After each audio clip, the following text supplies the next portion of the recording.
exit, make a boatload of cash, and just be done with ecom forever. Forever.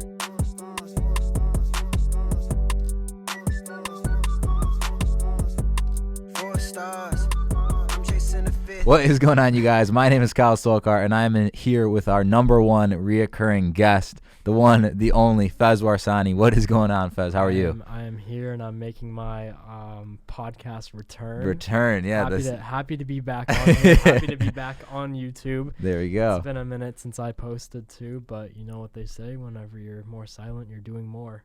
Is that how that works? Yeah. I mean, no, yeah, true, we're for sure. working. For sure, yeah, we're working out here. It's definitely one of those things where with content, it's like if you're not feeling it, it can't be forced. Yeah, I literally haven't been feeling it at all. Like, I, honestly, like, you already know how the motivation stuff goes. Like, for a long time, like, the motivation is just lost, and then whenever it's back, the only thing you got to do is just keep up the momentum. And I think right now is, like, very important to, you know, set the tone going forward out of, you know, this year, which has been definitely a very weird, slow year. Yeah.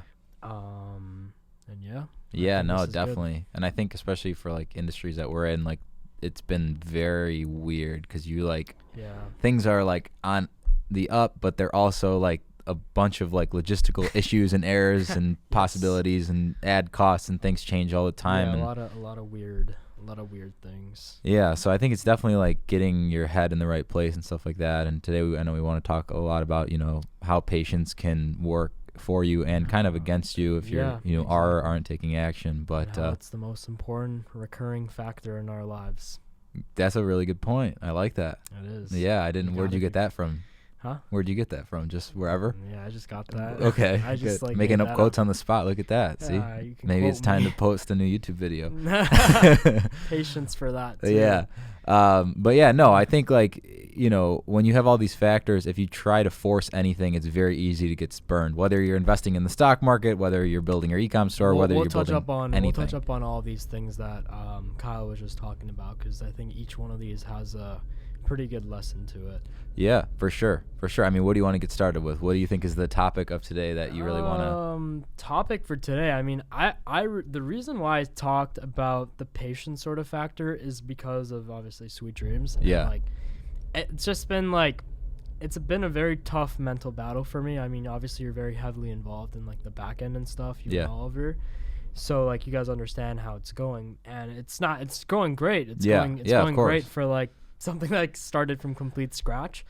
But whenever you're used to operating at such high capacity and like, you know, doing 7-figure months and stuff, and then you got to slowly like kind of downgrade because you're following your passion and you're following your dream, it really matures you as a person and matures you as a businessman and teaches you real patience. For sure. Because I feel like this is literally like raising a child, and like for the first 18 years, you're not going to get shit out of your child. You're not going to get anything until they go to college or they start a business or they do some shit, and then they're able to repay you. Yeah. It's the same exact thing with starting a brand. Like, you're going to be fucking eating shit for the next couple of years until, you know, you get acquired. But that's not how it is for like me right now, because obviously there's money being made.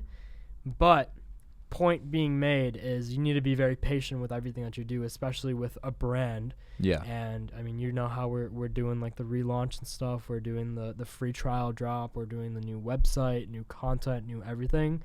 Pretty much just doing like a version 2 of the brand, and like that's been taking like 3 months to do now. Like, it's been a while since this has been in the works. I mean, we've only been up for 5 months now, and out of the 5 months, 3 months have been spent rebranding it and like kind of putting a different spin on it. So it's taught me a lot of patience. And for sure, I think within that too, you learn so many different things. It's not like you're just guessing, you're trying everything. Like if you look at the site right now, it's the most beautiful site probably anyone in e-com.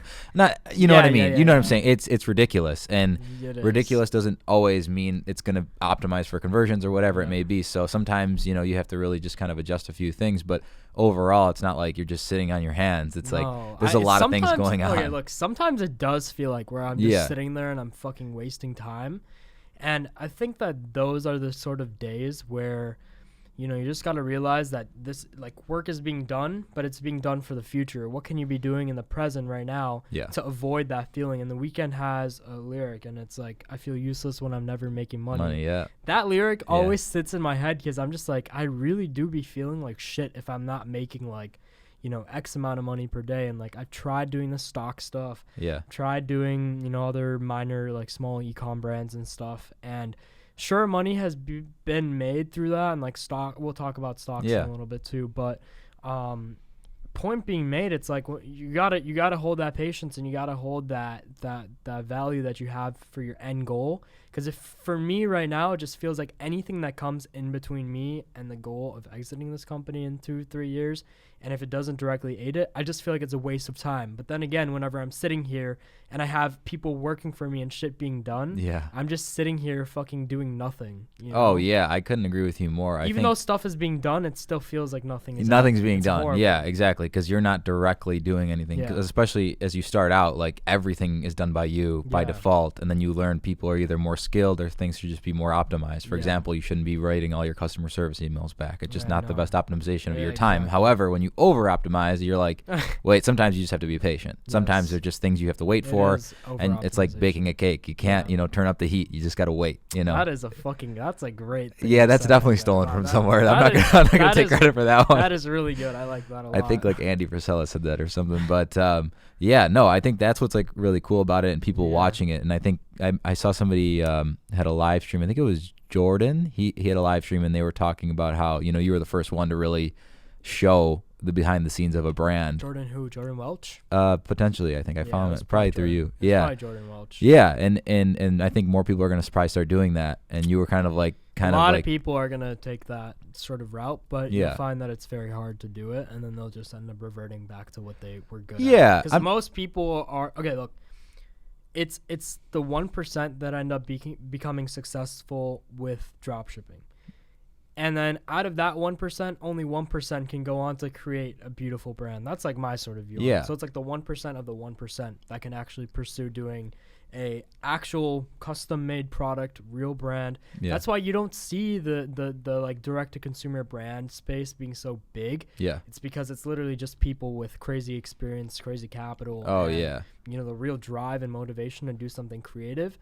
Otherwise, like you'd see like 50,000 fucking gurus about direct to consumer and like creating brands and shit. That's why there's only like a handful. Like there's really only like 10-15 people for sure that are big in the space. There's no real incentive for people because it's not a quick cash grab. No. So there's, you know what I mean? Everything is like, you can't screw over the customer like a lot of people do in drop shipping. I'm not saying, you know what I mean? You can't pull that kind of thing in.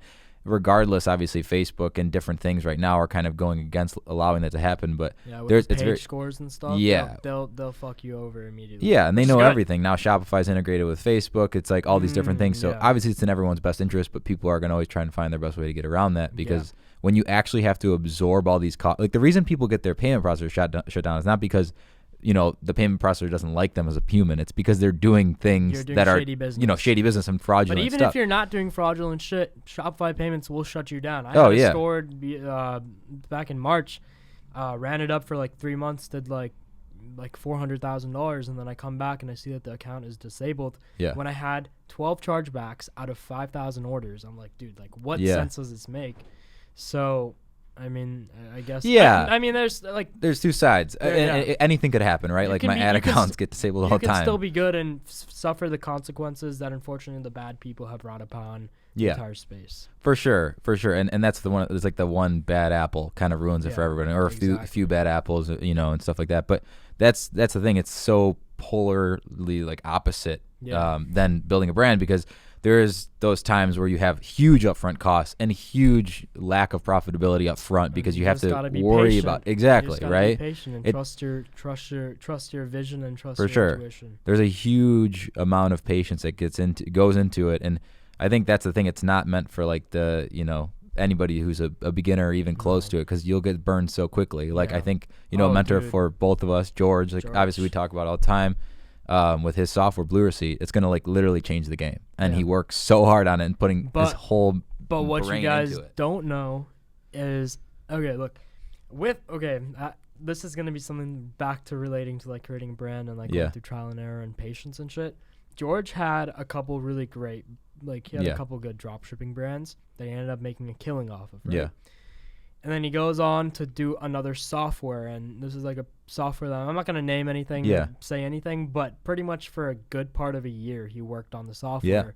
got an office, built out a huge team, failed to deliver a product, and ended up wasting a lot of money. Why? Because he was very impatient with it. He wanted to rush it. He wanted to speed things up and like make everything so perfect in the nick of time, where he wasn't realizing that really he's young and all he has is time. For sure. And then he took let's say 6 months off to then build Blue Receipt, and anything that he's done with Blue Receipt is just being patient.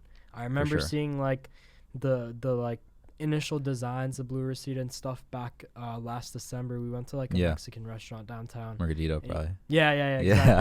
Exactly. And he basically showed me what Blue Receipt was going to be.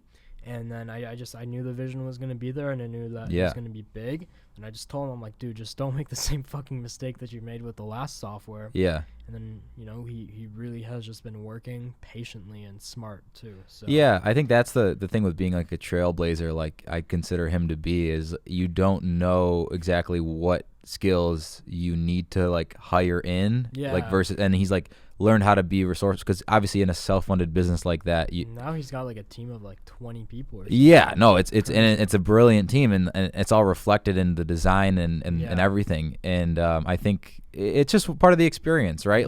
That's what needed to happen in order for him to find what was needed to develop the extra skills. Again, it saves him a lot more money in the future. So let's say, but right now it's brutal. Yeah. Let's say let's say he turns 35 years old or something, and then he's working on another project. Yeah. And he ends up just losing a fuck ton of money because he didn't learn that lesson. Oh, for sure. I say that all the time. Exactly. We had a similar conversation. I don't remember what it was about, but just how you have to. It was the same shit about losing the money early on instead of later on. Yeah. Exactly.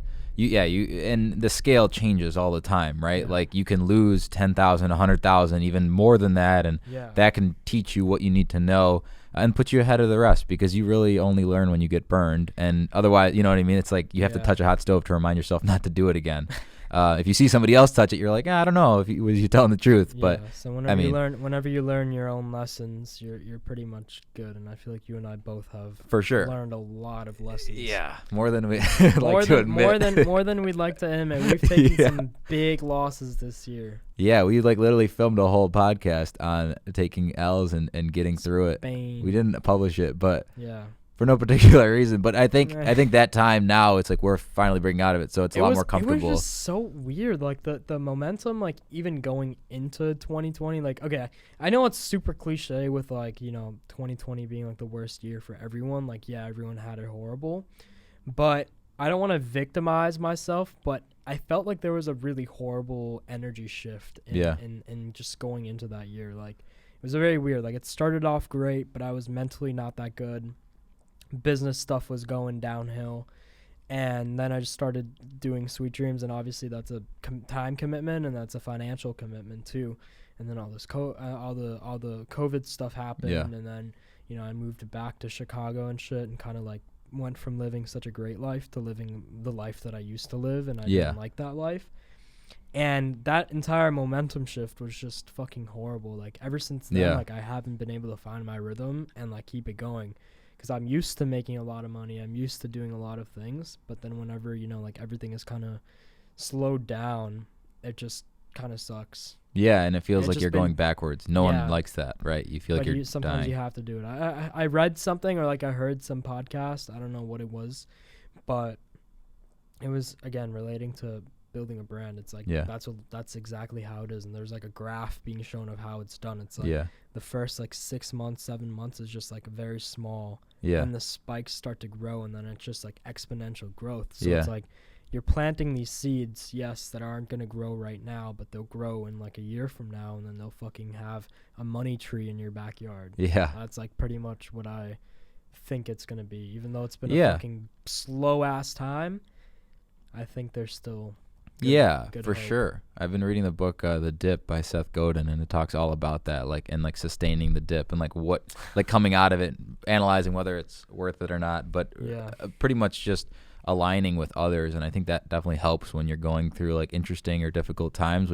If you do read, I know that's the one thing I like, is because it gives you the ability to align your thoughts, or listen to podcasts, or watch any YouTube videos or stuff like that. But yeah, I think that's the interesting thing. It's there's a lot of patience to it, and it's figuring out what you need to actively do, because sometimes you just want to like outwork like the inconsistencies, but you're like, what can I do? But, you know what I mean? But even then, whenever you're thinking about the inconsistencies and stuff, like what I've realized is like it's a lot easier to combat that stuff whenever you actually list it out physically on an actual list, either writing it down on your hand or fucking, not on your hand, but like writing it down with your hand in a notebook. Yeah. And then using maybe some sort of like a software to kind of just keep track of like your thoughts and keep track of what actually needs to be done. Because I was talking to someone earlier on the phone today, and I was just like, I feel like I have like 50 tabs open in my brain. Yeah. And then it's just hard to focus. It's like you're hopping over from tab to tab to tab. Yeah. Well, why not just take it one tab at a time?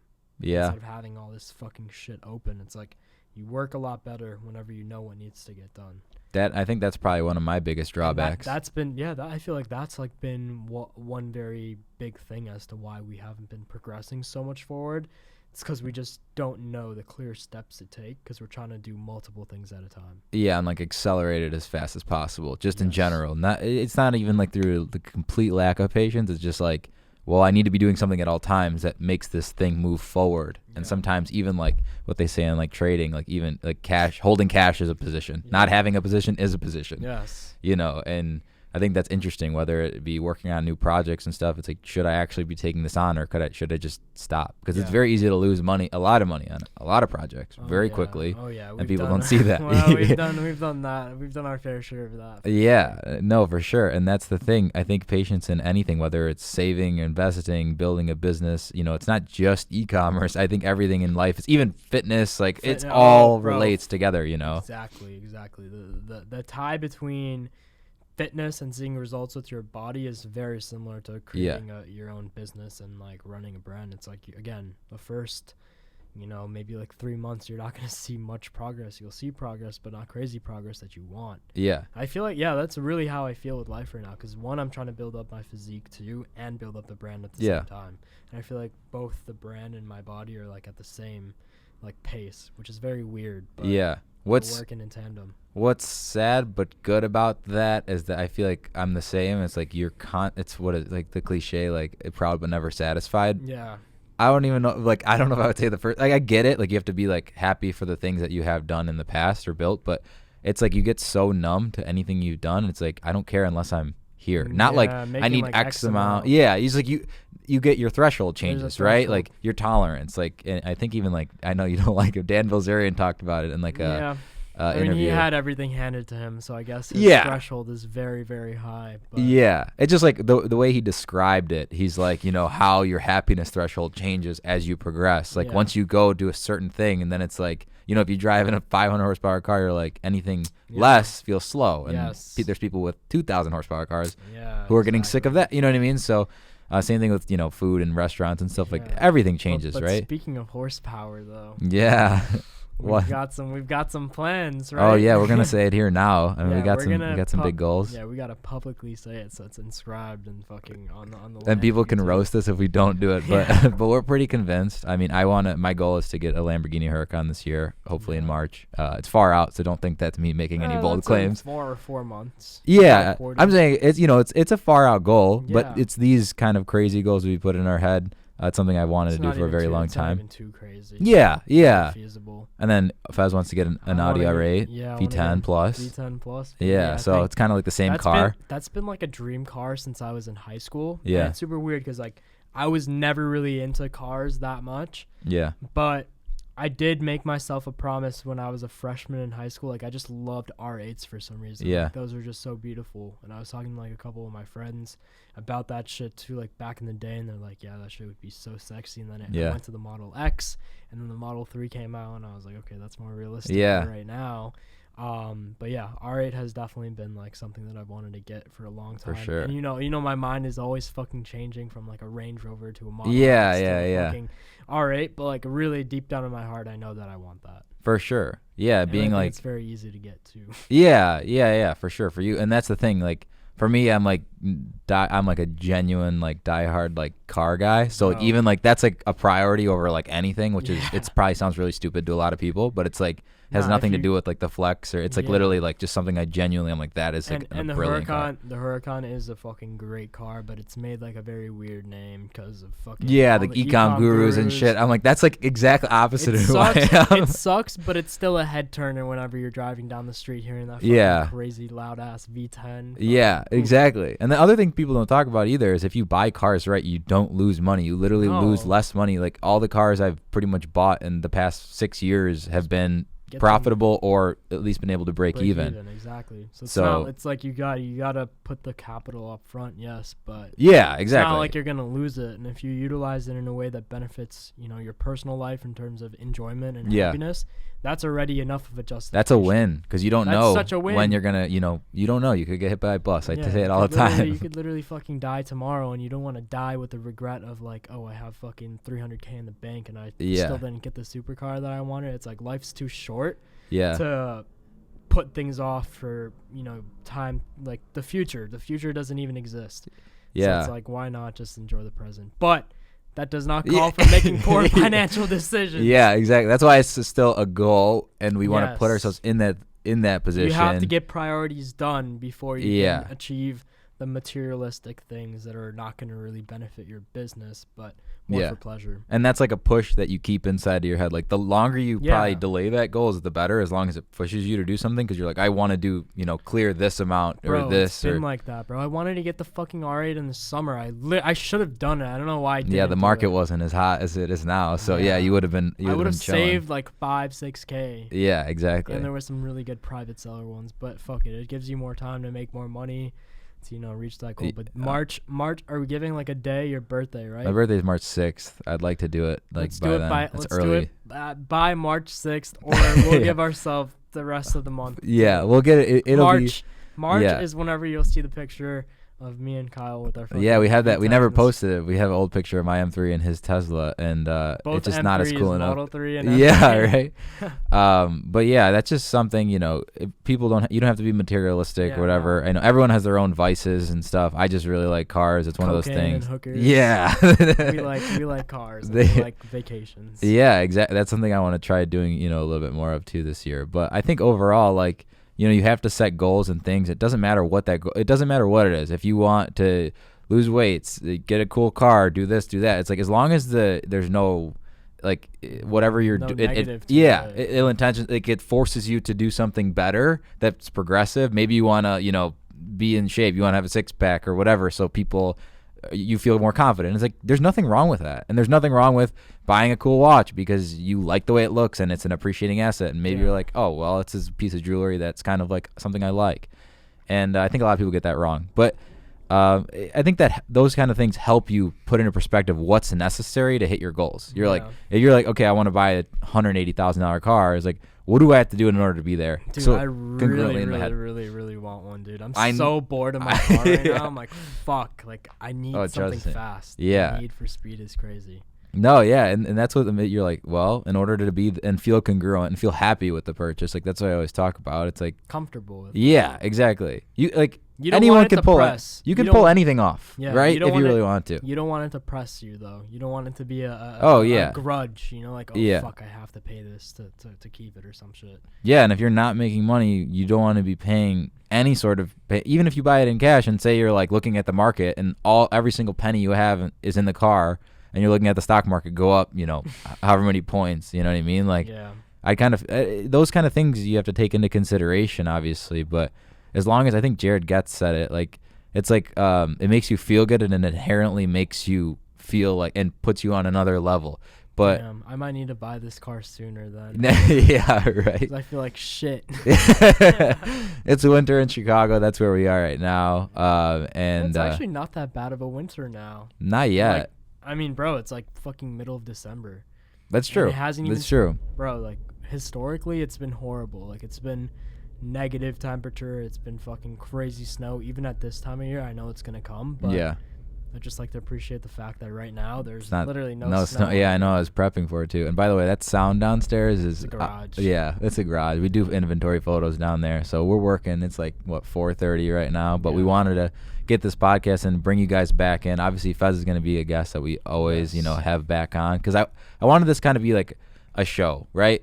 In where we can have these conversations about things that people, in my opinion, would maybe want to hear opinions on, because it's like a book but not reading a book. Bro, like patience, you can hear. Patience is one of the most important things. Like, I've learned that this year is like, you really got to be patient. My mom always told me, she's like, never do anything with so much rush. There's no rush for anything unless there's actually like a deadline that needs to be made. But if it's kind of like an open thing, like, you don't got to rush it. You don't have to rush moving into a new house. You don't have to rush buying a new car. You don't have to rush to do an ad that you don't want to do, et cetera, et cetera. There's no rush for anything. You just got to realize that you do have time on your side. If you're young, if you're old, or you have an illness, or there's something that is limiting your time here on this earth, then it's a little bit different. But, you know, if you're healthy and like you're living like a normal, healthy life and you're young, there's literally nothing that you have to be like worrying about to accomplish your goal. There's no rush. I think that's the issue. I think we all face it. Well, at least I do. It's like the more you get into this kind of like business space, like I know when you started business when you were younger, so did I, like really, really young. And back then there wasn't really like anyone doing, like, if there was, I wasn't really paying attention to them. Besides like Rob Dom, like early on in the YouTube days. That fucker. Yeah, he killed it. The Lambo. Yeah, the yellow Diablo. I was just watching his video today. What does he do, like software? Computer stuff, and now he does a lot of car YouTube stuff. And what car does he have right now? He still has the Diablo, and he has this RX-7 that's like crazy built that he's been working on for like 6 years. RS7? X7. It's a Mazda, but it's like 1,300 horsepower. A Mazda? And he just raced like Ken Block. So my stepdad, I friends of friends with Rob, and he actually built a bunch of the components for the suspension back then, because I was like, hey, he does machining, whatever. But I think I found him through Rob Hilmer. I don't know that he's had the green Lamborghini. Remember, with the girl? It was like OG, like Guru days, I feel like. Yeah, look him up. You'll definitely remember. But he essentially was, you know, I think they were selling a course or something back then. Rob Hilmer? Hilmer. He actually passed away, which is super sad. He was a super successful, like, young guy. Himmler. Let's see.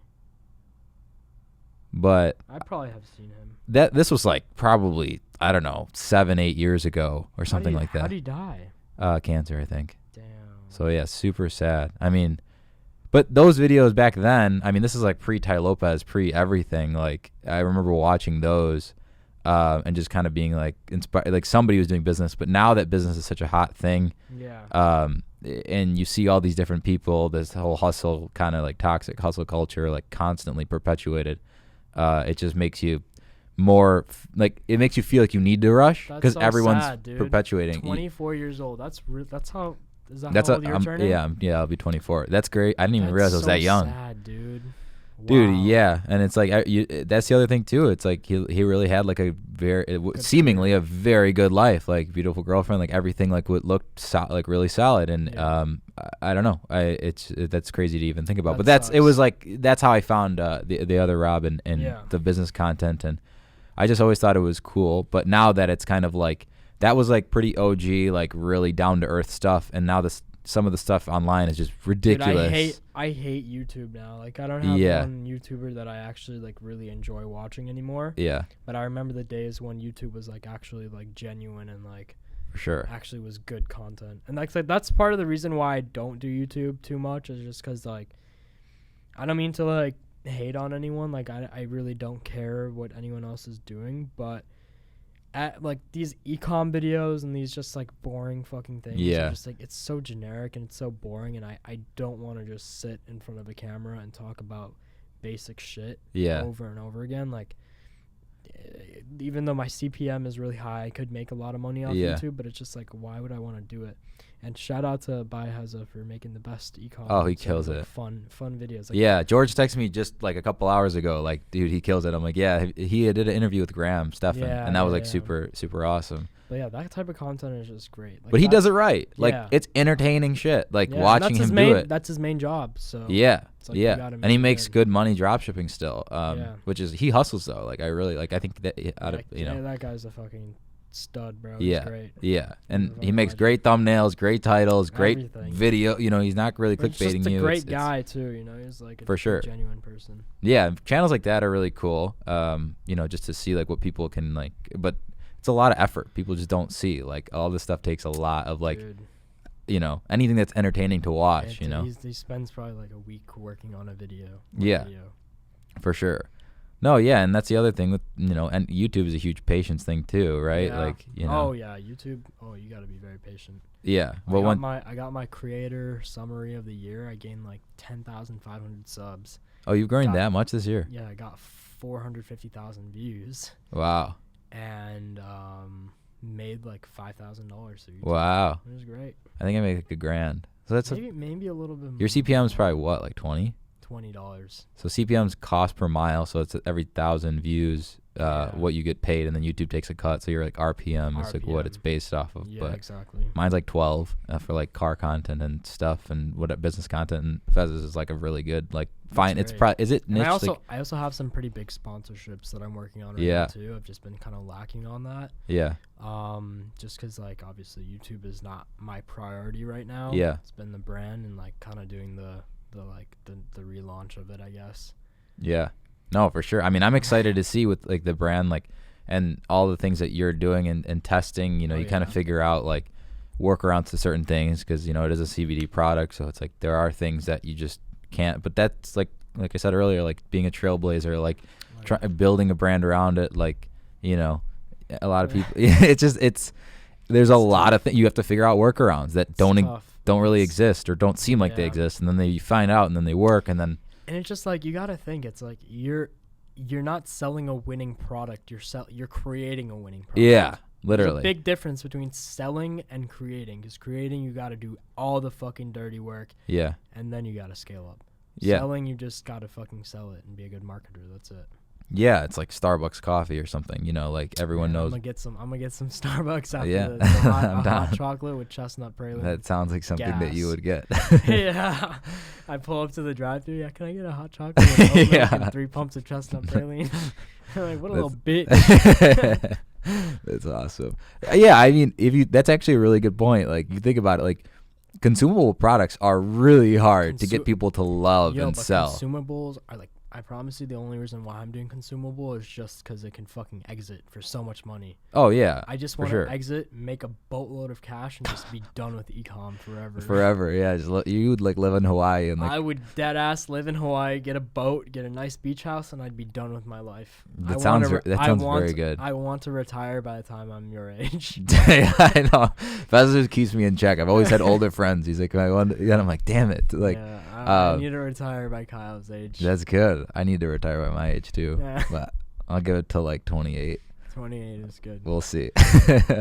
No, yeah. I think like, and that's the thing, like, as long as you can sustain it, it's just like the day-to-day patience that it takes to get there. And obviously there's a lot of uncertainty. Your risk to reward, everything in this life is perpetuated on instant gratification versus delayed gratification, right? Everyone wants it, like, rushing. Everyone wants stuff quicker. Why is shipping more expensive when it's quicker? Because it's more but it's like, if you just were patient, you just ordered 2 days prior, you wouldn't have to pay, whatever it may be. Like, that's a stupid little example, but it's the same kind of deal. That's like, how I be. Yeah, exactly. I'm like, I want this now. I paid for the rush shipping, even though I knew I was supposed to order it a couple days ago. Yeah, exactly. I have it, but I still want rush. Exactly. Stupid. But I mean, that's the thing. What else do you think, like, with Sweet Dreams? Like, I know you want to.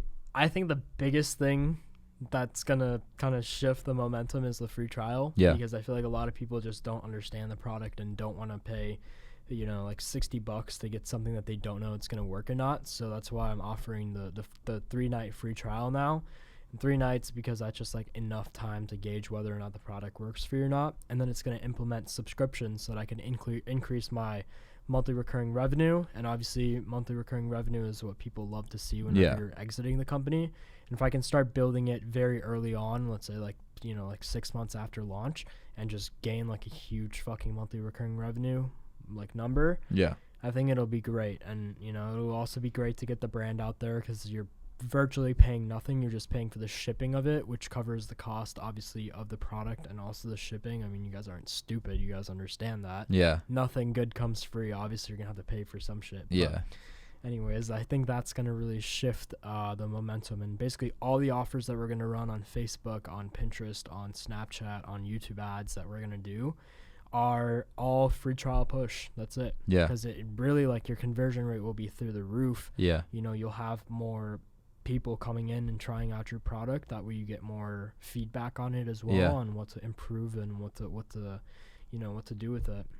I think that's brilliant. I mean, that's like a straight up real funnel, because you have such a huge top of funnel that just comes in, but they actually interact with your product. It's not like they're getting something like free that they are going to throw, like they're going to kind of force you to try. I'm still surprised at how well it's done, given that like there hasn't been like any coverage on it at all. Like there's barely any coverage on it. The only coverage that there is on YouTube, and like maybe with a couple influencers. Like mainly it's just been me gassing it up. So imagine whenever I tap into like my real audience, CBD audience, and like a wellness audience, then it's like, dude, it's game over at that point. But coming to this point is coming to this point has been a fucking bunch of pain and sadness and sad days where I'm just curled up in my fucking blanket with your chestnut coffee chestnut praline, watching hot chocolate Euphoria. It's sad, but I mean, that's how it is. 100%. I mean, that's patience, baby. Patience pays. Patience. PAYTIENC. Patience. That's actually the motto. I mean, it's putting in the work every day, though, not letting it get like and just consistently trying new things, figuring out what works, cutting out what doesn't. People give up too quick. For sure. You're like one hit away from gold, or whatever the saying is. Like, dude, just coming up with the most cliche things. Put a cliche counter on. Right. 72. No, like 10. It's cliche for a reason. I just like, you've seen that picture, and I don't know. I think a lot of people even they either give up or they try something else too soon. And I'm guilty of this too. You're like, you stop before it could have worked. It's like, no, dude, make your site better. No, like, you know what I mean? It's like you're trying to get your first client in an agency. It's like you get 10 no's. It's like maybe the 15th would have been a yes. You never know. And then that one might be your client for years. So I think that's like I get it. It's not like a nice thing. It doesn't make you feel good inside to be patient at all. It's probably the worst, because there's no instant gratification. Especially whenever you see other people on social media. That's the worst. Their sales and stuff. I think that's what hurts everybody. Like that just makes it. It's like that could be me, but instead I'm fucking here building a brand, not making crazy money. It's like, fuck. Yeah. Because you can't do as much as we like to think we could do both at the same time. Again, we'll be the ones exiting at the end of the day, and they'll just have something temporary that just made them a quick bag. This is generational wealth. For sure. And the other thing too is, net profits. That's what people should really start flexing on Instagram. Your sales are one thing, but buddy, let's see after that product cost. Let's see after that. You do $1 million and then 10% is profit, and then you get chargebacks, and then this and that, and the next thing, and then you're left with fucking $30,000. Yeah, exactly. Not even a good down payment you can't do anything on the Guru car. You can't do $30,000 on anything. Yeah. Legit. So that's the thing. I don't know. Like, it's a hard, weird world out there right now. Everyone's trying to get something out of nothing, and which makes sense, instant gratification, and everyone wants to put their best self out there, but no one's really talking about the difficulties and the day-to-day. Not enough people are highlighting that. And in my video that I'm gonna do towards the end of the week, I'm gonna fucking just basically sit there and just cry. That's a good idea. I like that. People need to see you vulnerable. It's been a very tough few months. I moved out of LA. No. It wasn't even that bad, but I'm just going to really show you guys the reality behind it and why there hasn't been any content at all as to why I haven't been doing anything. It's because there's literally nothing to show. Yeah. That's it. Yeah. Plain and simple. It's like building a house, Graham Stephan said this in like a video with Stradman. I was watching that, and he was like, he was talking about that was really good, by the way. But he's talking about how the content for his house build doesn't really do well because it's like they're doing a lot They're like, but it's Max doing Tuning electrical. did a great job with his shit, though. But he's like, it's actually interesting he doesn't have more subscribers because he puts so much effort into his videos. Like his videos are really top notch. A lot of his following is from Christian Guzman. Yeah, right? for sure, for sure. It's like let's say like Scott built up my audience. It's like only to a certain extent. Like you can gain a following, but you know, and it's got to be differentiated in some sense. His business right? is successful. He has a great fucking home. He has a cute dog. Got a RSQ8. Yeah, no, his businesses are crushing it too. That's the other thing too. Like, look at him. Like, for example, him or Christian. It doesn't matter how many views their videos get. Like, they did what they needed to do. And it gives us no excuse to not be doing content at the same time as. Oh yeah, They're running multi-7-figure a month brands. Oh yeah, like Alpha Lead is in 3D killing it. And they set the standard. Like, they're a little older than us. They're probably like, I think Christian's like 27, 28. Yeah. Max is probably like 30 or something. And they really did set the standard because they were really showing. Shit though, that's like fucking old. Bro. Well, yeah, I mean to you, like anything's old. 21 is old. Yeah, I mean even I was listening to a podcast yesterday with Nadeshot and 100 Thieves and how he built up that shit to like 100. It's like valued over 100. Is that a clothing brand? Clothing esports company. Okay. That Drake is invested into. And Scooter Braun too. But I was listening to that podcast, and at the end of it, I just looked up. I was like, Nadeshot age, and it was like 28, and I'm like, God damn, wow, he's old, bro. Yeah, I mean, like, I just feel rushed all the time. But then again, it's just like patience, baby. That's it. Yeah, no, I mean, I felt when I was even like your age, I was like I felt the same. Yeah, you know, and that's You're not actually that old though. Thankfully. But what does bother me is like when you let years slip by, because the older you get. This year especially, bro. I was talking to my mom yesterday. I'm like, dude, the entire year is just gone. Like, 2 weeks, it's about to be a fucking new year. Like, if you don't make huge breakthroughs. We got to be in Miami for New Year's. Yeah, for sure. We need to. Like, if you don't make huge breakthroughs within a year, you're like, what did I do? Or like you make a breakthrough, but then you like make a mistake, and then you're like, oh, fuck. Like, you're like, I feel like it went backwards. I think this year was great. For us though, like I just fucking hate confining it to like a year, like 2020. Oh yeah, like, yeah. It doesn't fucking matter. It would have, yeah. But like really, like this year was a lot of fucking good shit that happened to us. Like a lot that launched this shit. Yeah. YouTube did well. Yeah. You know, like you got your. Yeah, everything. Do you talk about it on this? Yeah. I mean, we push it out. You know, if you guys want to buy House Gym, you can get it for. I mean, he crushed it with House Gym. And like I saw the numbers, I saw everything. Like he did a fucking great job with it. But then of course, there was a pullback period where, you know, things just weren't that great. Yeah. That's whenever you just kind of fail to realize, well, I just came off the fucking highest high of my life. Like, of course you're going to crash from that. Yeah. It's hard to keep that momentum up unless you really have all the foundations set in place, which take years to really. For sure. To build a foundation like that. Yeah. I think, and you.